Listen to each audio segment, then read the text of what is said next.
Pas tensioneve të regjistruara gjatë paradites para kuvendit të Shqipërisë, qytetarët u mblodhën sërish pas ditën e së martës në sheshin Skënderbej, duke vijuar protestën për 31 ditë radhazi. Qytetarët u organizuar në sheshin kryesor të kryeqytetit dhe më pas nisën marshimin drejt godinës së kryeministrisë në thirrjet kundër investimit në Zvërnec dhe kërkesat për dorëheqjen e kryeministrit Edi Rama. Fjalimet e para ju referuan për plasjes me policinë përpara legjislativit.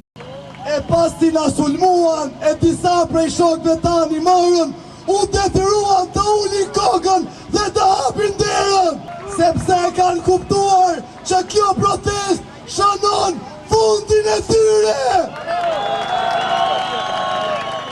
Edhe njëherë përsëriten se nuk bien prej e provokimeve dhe se do të vazhdojnë të qëndrojnë të vendosur te kërkesat e tyre.